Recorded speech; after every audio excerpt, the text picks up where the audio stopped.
Hey everybody, we have a new hilt for you today. This is going to be my first of many really screen accurate hilts, and this is the Master Yoda. This is PLA, 3D printed, in black and silver. You will have your choice of a copper, and yet to be finished, but I'm working on is a gold. Okay. So again, this is based on the Master Replicas limited edition hilt, which I will compare to. And upon receipt, it'll come as an unfinished kit. So just as a disclaimer, this has very minimal sanding.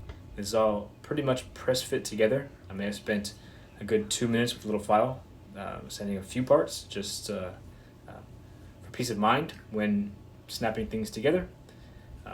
Nothing is permanently locked in place right now. Sand it, glue everything together so it's permanently in place. I mean, as is with press fit, as you can see, there's nothing that's loose, nothing will fall out, and it's pretty sturdy.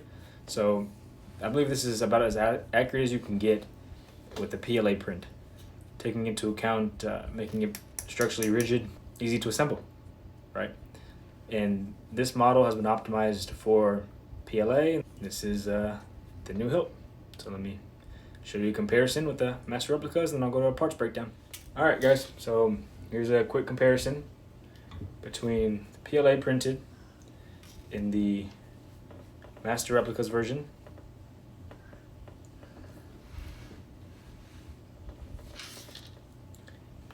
this hilt is based on this one.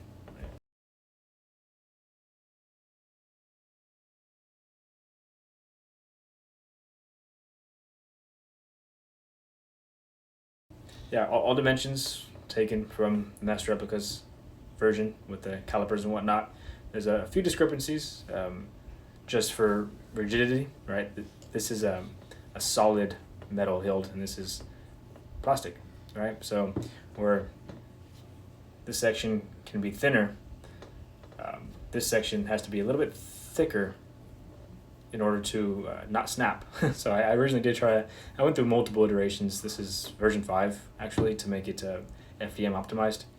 My SLA model is even closer because obviously depending on the resin you use, you can get more rigid parts.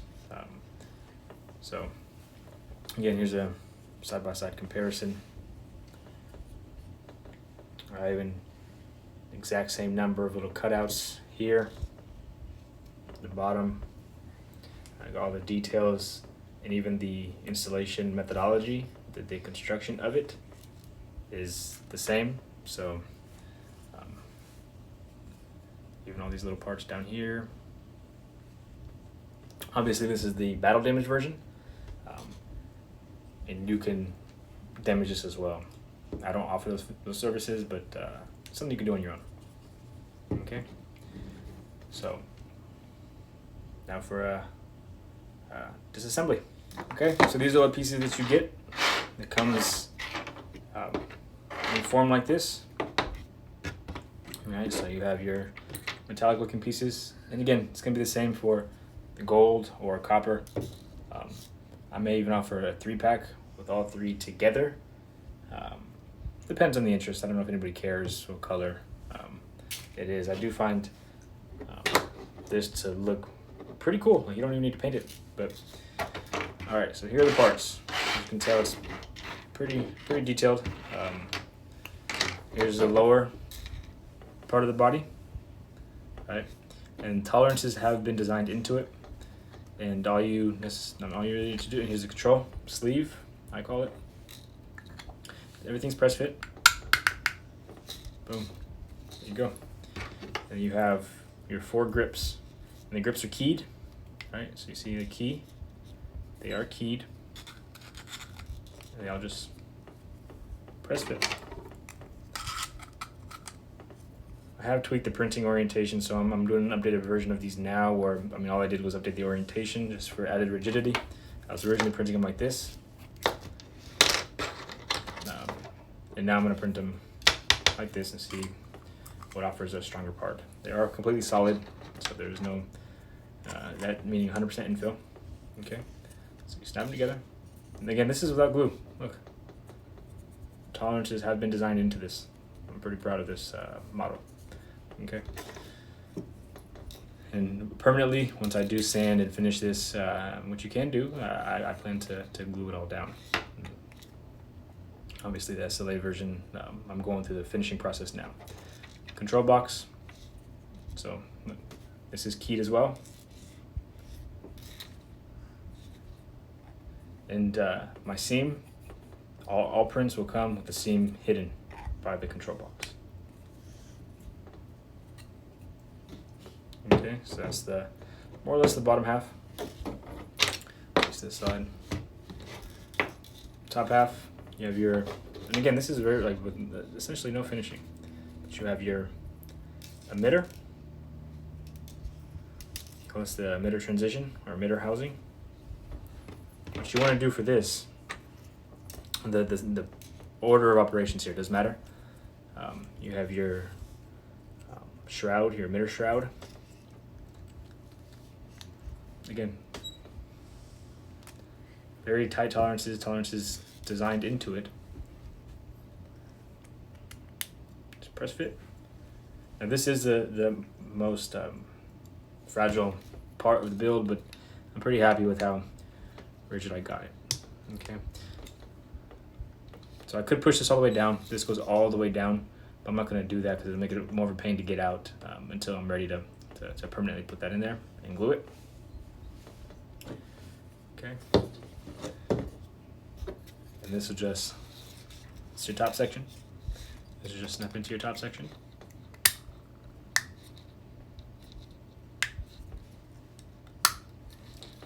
Go, easy. And then it just snaps into the top there. See, everything is solid, no glue, nothing. You have your side greeble, again keyed.